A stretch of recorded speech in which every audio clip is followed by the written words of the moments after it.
Nous allons prier ensemble.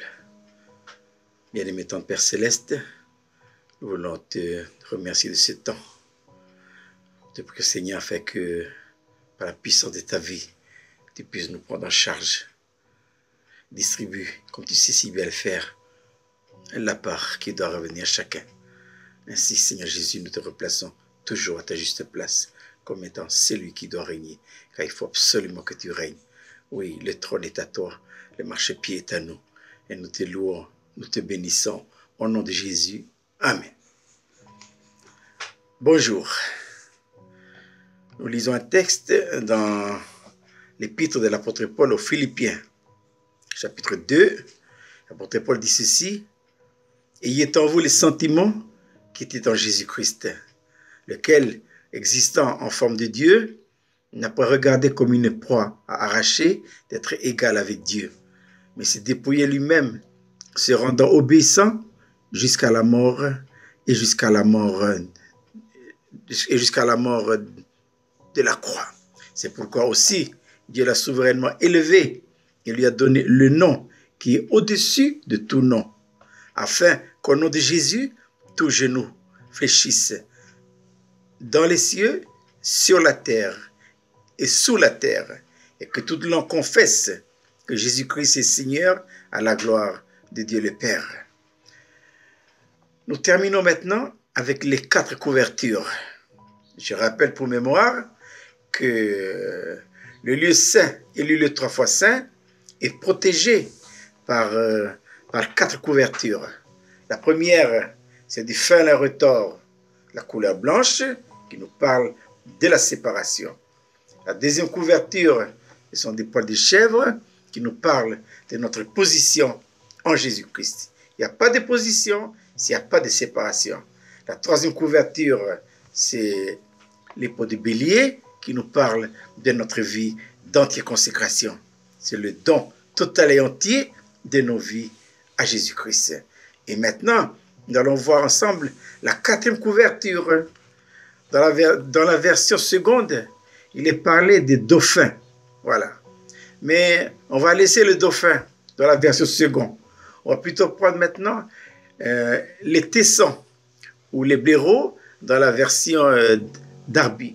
Je pense que la version Darby s'approprie bien parce que on est dans le désert, hein, et les dauphins, ce sont des mammifères marins. Donc c'est vraiment loin la mer Rouge, hein.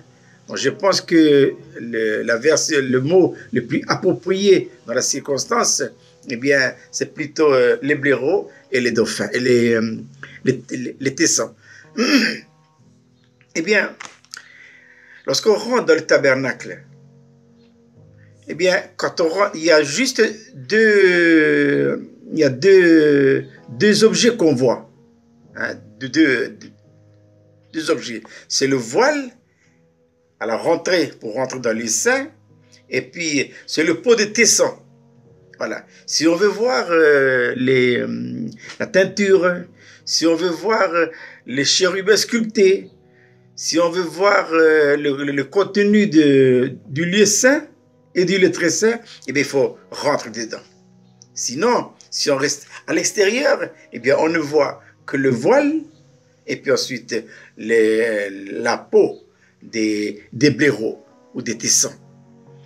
Maintenant, de quoi nous parlent les tessons? Eh bien, d'une manière spirituelle, puisque c'est ça qui nous intéresse, eh bien, les tessons ou les blaireaux nous parlent de 2 choses. La première chose, c'est l'incarnation du Seigneur Jésus-Christ. Et pourquoi c'est l'incarnation? Parce que quand Jésus est venu, il s'est incarné. C'est quoi l'incarnation? C'est qu'il a pris un corps comme vous et comme moi. Il avait un esprit, il avait une âme, il avait un corps. Et comment il est né? Ben, il a été conçu miraculeusement dans le sein d'une femme, c'est Marie. Il est sorti par la même voie que nous. Il a été bébé, il a été enfant, il a été jeune, il a été adulte. Et lorsque nous lisons l'épître aux Hébreux, eh bien, nous voyons là que toutes les tentations et toutes les difficultés que nous pouvons rencontrer, eh bien, Jésus lui-même les a rencontrées. Dans Hébreux chapitre 2, verset 17, il est dit ceci: en conséquence, il a dû être rendu semblable en toutes choses au pluriel hein, à ses frères. Ça veut dire quoi? Ça veut dire que tout ce qui nous est arrivé, lui est arrivé. En tant qu'incarnation, hein. Évidemment, avec la seule différence, c'est qu'il n'a jamais péché. Mais il a rencontré les mêmes problèmes que nous, les difficultés comme nous, les tentations comme nous. Hein. Il est d'ici, hein. En conséquence, hein, il a dû être rendu semblable en toutes choses au pluriel hein, à ses frères, afin qu'il fût un souverain sacrificateur miséricordieux et fidèle dans le service de Dieu pour faire l'expiation des péchés du peuple. Donc, la première leçon que nous retirons des Tessons, c'est l'incarnation. Voilà. La gloire, elle est à l'intérieur. Mais cette gloire de Jésus est cachée par l'incarnation. Il était dans les rues de Jérusalem, hein. Il allait dans les terrasses, hein. Il allait dans les restaurants, il discutait avec les gens, mais les gens ne voyaient pas. À l'intérieur de lui est cachée la gloire de Dieu. Où se trouve la gloire de Dieu? Dans le tabernacle. Il est dedans. J'ai dit tout à l'heure, hein. Il est dedans, mais c'est caché par la dernière couverture qui englobe les trois autres couvertures, qui est la peau des blaireaux ou des tessons. La gloire de Jésus, elle est cachée. Un jour, sur le chemin de Césarée de Philippe, eh bien, le Seigneur dit à ses disciples, « Mais qui dit-on que je suis ?» Ah oui, parce que sa renommée hein, parcourait toute l'Asie mineure. Hein. On parlait de lui à Jérusalem et partout. Hein. Jésus leur a posé la question, « Qu'est-ce que les gens disent de moi ?» Alors ses disciples ont dit, d'autres disaient que tu es Élie, d'autres disent que tu es l'un des prophètes qui revient, d'autres disent que tu es peut-être Jean-Baptiste. Ils ont dit beaucoup de choses. Jésus leur a dit que ça c'est eux qui disent, mais vous qui êtes avec moi, vous qui mangez avec moi, vous avec qui nous partageons tout le temps, que dites-vous que je suis? Alors, les gens, ils ont regardé, un peu perplexes, quoi. Hein? Et voilà que la lumière jaillit de l'apôtre Pierre. Il a dit, mais tu es le Christ, le Fils du Dieu vivant. Que s'était-il passé? Le Seigneur lui a révélé que à l'intérieur de ce Jésus recouvert par un corps humain se trouvait la gloire de Dieu. Mais ça, il faut une révélation. Voilà.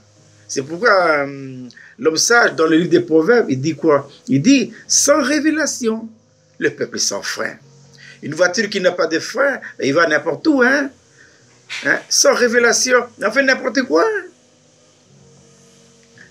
Et c'est pourquoi Jésus a dit à l'apôtre Pierre, il dit, écoute, ce n'est pas la chair et le sang qui t'ont révélé cela, mais c'est mon Père qui est dans les cieux. Et je te dis que tu es Pierre, et sur ce roc, je bâtirai mon église, et que les portes du séjour des morts ne prévaudront point contre elle. L'église, elle est bâtie sur le surfondement de la révélation du Seigneur Jésus-Christ. Il n'y a pas de révélation, il n'y a pas d'église. Ah, ça, c'est catégorique. Hein? Si on peut se réunir, hein, mais il n'y a pas d'église. Et non seulement ça, il n'y a pas de croissance. Il n'y a pas de maturité. Il faut impérativement la révélation du Seigneur Jésus-Christ. Et c'est important parce que la révélation du Seigneur Jésus-Christ en nous change notre vie. Hein. Qu'est-ce qui a changé la vie de l'apôtre Paul? On sait comment est l'apôtre Paul. Hein? Mais ce qui a changé sa vie, c'est la révélation. Quand il a eu sur le chemin de Damas, non seulement il est converti de nouveau, mais le Seigneur lui a révélé aussi. Hein. Dans Galates chapitre 1, il dit quoi? L'apôtre Paul, il rend son témoignage. Il dit, quand il plut à celui qui m'avait mis à part, de révéler en moi son Fils. Voilà. Donc, la première leçon que nous retirons des blaireaux, c'est que c'est l'incarnation. Jésus s'est incarné. Voilà. Donc, dans cette incarnation, eh bien, il était comme nous. Hein? Quand nous lisons Ésaïe, chapitre 53, il est dit ceci, il est dit, mais qui a cru à ce qui nous était annoncé et qui a reconnu le bras de l'Éternel? Il s'est élevé devant lui comme une faible plante. Il accusait la faiblesse comme un rejeton qui sort d'une terre desséchée. Il n'avait ni beauté. C'était un humain comme nous. Hein? Il n'avait ni beauté, ni éclat pour attirer nos regards. Et son aspect n'avait rien pour nous plaire. C'était un homme comme les autres hommes, hein? Méprisé et abandonné des hommes. Homme de douleur et habitué à la souffrance. Voilà. Il a souffert. Il a souffert bien qu'il fût fils, dit l'auteur de l'Épître aux Hébreux, par les choses qu'il a souffert. Voilà. Il a connu la faim et la soif, hein, sur le bord du puits du puits de Jacob. Ben, il était là, fatigué. Il avait soif, il avait faim. Il a connu toutes les tentations que l'homme peut connaître. Tout. C'est important. C'est pour pouvoir nous racheter en tant qu'homme. Il s'est fait homme pour racheter les hommes. Mais il est toujours resté Dieu pour racheter l'humanité tout entière. Et ça, voyez-vous, c'est très important. Voilà. Donc, la première leçon que nous retirons des blaireaux, c'est que c'est l'incarnation. Il est comme nous. Voilà. Mais la gloire est dedans. Et nous, c'est pareil. Le jour où nous sommes nés de nouveau, eh bien, le Seigneur Jésus-Christ est rentré en nous. Il est où? Il est en vous, il est en moi. Mais la gloire de Dieu, il est caché dedans. Voilà. Mais cette gloire-là qui est cachée en nous doit nous être révélée un jour par le Saint-Esprit. La révélation, c'est important de le souligner. Maintenant, la deuxième leçon que nous retirons des blaireaux, c'est la vigilance. Veiller. Voilà. Les blaireaux veillent. C'est bien lorsqu'on voit les blaireaux dans les reportages, hein, ben ils sont là à manger, hein, il y a toujours un qui veille. Voilà. La quatrième couverture, c'est pour veiller, c'est pour sécuriser les autres. La leçon que nous retirons des blaireaux, c'est que nous devons veiller. Dans les jardins de Gethsémane, Jésus dit à ses disciples, veillez, priez, car l'esprit est bien disposé, mais la chair, il est faible, je dirais, il est très faible. Nous devons veiller par l'esprit. Voilà. Notre esprit, c'est l'élément en nous, hein, qui peut veiller et qui est en mesure de veiller. Là, non. Ben, regardez dans le jardin de Gethsémane, Jésus a dit, vous n'avez pu veiller 1 heure avec moi. Dieu ne nous demande pas de veiller 1 heure, il nous demande de veiller 24 heures sur 24. Et vous allez me dire, mais c'est pas possible, si? C'est possible. Et comment ça, on veille par l'esprit? Satan, c'est un esprit, hein? Et il ne dort pas, lui, hein? Il court tout le temps, hein? On voit dans l'histoire de Job, hein? Un jour, les enfants de Dieu se sont retrouvés là-haut. Et lui, il est venu aussi. Et Dieu lui a dit, tu viens d'où? Il a dit, je parcours la terre. Il n'est pas fatigué, lui, hein? Mais nous aussi. Notre esprit doit être fort. C'est pourquoi dans le voyage missionnaire, eh bien, les apôtres, Paul et les autres, ils disaient, ils fortifiaient l'esprit des disciples, les encourageant et en leur disant que ce n'est pas beaucoup de tribulations qu'il faudra rentrer dans le royaume de Dieu. Pour que notre esprit soit fort, il faut qu'il soit nourri. Et pour qu'il soit nourri, par la parole. Jésus avait dit, l'homme ne vivra pas de pain seulement, mais de toute parole qui sort de la bouche du Dieu vivant. La parole de Dieu doit être notre nourriture de tous les jours. C'est pourquoi nous devons veiller. Nous devons veiller à quoi? Pour que notre esprit soit fort, nous devons veiller à la lecture, à la méditation de la parole et à la prière. Nous devons veiller à la lecture de la parole. Nous devons lire la Bible. Ah oui, nous devons lire toute la Bible. Un chrétien normal doit au moins lire la Bible une fois l'année. Une fois l'année. Ou sinon, ben, une fois au moins dans sa vie.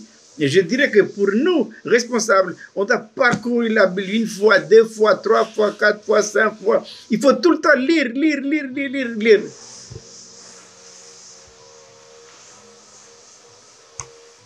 Que dit le Seigneur à Josué? Alors que Josué allait introduire les enfants d'Israël dans le pays de l'héritage. Le Seigneur a dit que ce livre de la loi ne s'éloigne pas de ta bouche. Médite-la jour et nuit pour agir fidèlement selon tout ce qui est écrit. C'est alors que tu auras du succès dans tes entreprises. C'est alors que tu réussiras. Que dit l'homme sage dans le livre des Proverbes, version Darby, hein? Proverbes chapitre 16, verset 3. Recommande tes affaires à l'Éternel et tes pensées réussiront. Donc nous devons veiller à la lecture de la parole. Il faut la lire, il faut lire beaucoup. Hein? Nous devons veiller à la méditation de la parole. Nous devons la méditer. Méditer, ça veut dire quoi? Ça veut dire passer, repasser. Il faut faire comme Marie. Marie, passer, repasser les paroles du Seigneur.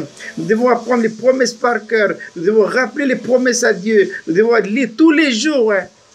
Ça, c'est la méditation. Méditer, c'est pénétrer profondément la pensée de Dieu. Et ça, il faut dévancer le lever de l'aurore pour chercher la face de l'Éternel. Ah oui, je le dis souvent, hein, les meilleurs horaires pour ramasser les bénédictions spirituelles, c'est 3 heures du matin, 4 heures du matin, 5 heures du matin, 6 heures du matin, c'est trop tard. C'est exigeant, c'est exigeant. Dieu veut le meilleur de vous et de moi. Ainsi, nous devons veiller.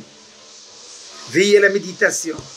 Veiller à la prière individuelle, chez nous dans la maison, mais aussi la prière dans l'église. Veiller aux disciplines dans l'église. Il ne faut pas s'absenter aux disciplines dans l'église. Il faut aller à l'enseignement. Il faut aller à la communion fraternelle. Il faut aller à la Sainte Seine. Il faut aller au réunion de prière. Vous me direz, mais moi je prie chez moi. Oui, tu pries chez toi. Mais il faut prier aussi à l'église. Nous devons veiller à tout ça. Il faut veiller à la communion fraternelle. Nous devons veiller à notre vie individuelle. Et ça, c'est important. L'ennemi rôde comme un lion rugissant, cherchant qui dévorer. Donc, la deuxième leçon que nous retirons des blaireaux ou des tessons, c'est la vigilance. Il faut veiller, prions. Veiller parce que les temps vont vite. Jésus revient. Quand nous voyons toutes les prophéties de la parole, eh bien, toutes les prophéties sont pratiquement là. Jésus a dit quoi? Quand vous verrez ces choses, levez la tête, parce que le Fils de l'homme est déjà au seuil de la porte. Veillons et prions, afin de ne pas être surpris comme les 5 vierges folles. Mais veillons et prions, afin d'être prêts comme les 5 vierges sages. Que le Seigneur nous aide et qu'il nous accorde des grâces de rentrer dans les réalités spirituelles de cette 4e couverture qui est les tessons. Et je résume pour terminer. La première couverture qui couvre bien le tabernacle, c'est le fin et la retors. La deuxième couverture, c'est les poils de chèvre. La troisième couverture, c'est les peaux de dauphin. Et la 4e couverture, c'est les peaux de tesson ou de bélier. Nous prions Dieu. Bien-aimé ton Père Céleste, nous voulons te remercier de ta parole. Seigneur, merci de ces 4 couvertures qui nous rappellent toute l'œuvre de la rédemption. Toi, Seigneur Jésus, tu es dans les 4 couvertures. Tu es dans les fins à la retors. Tu es également dans les peaux de chèvre. Tu es également dans les peaux de bélier. Mais tu es toujours là, oh oui, Seigneur, dans les peaux de blaireau. Merci, Seigneur. Et nous te louons, nous te bénissons de pouvoir nous confier ainsi à toi. Au nom de Jésus. Amen.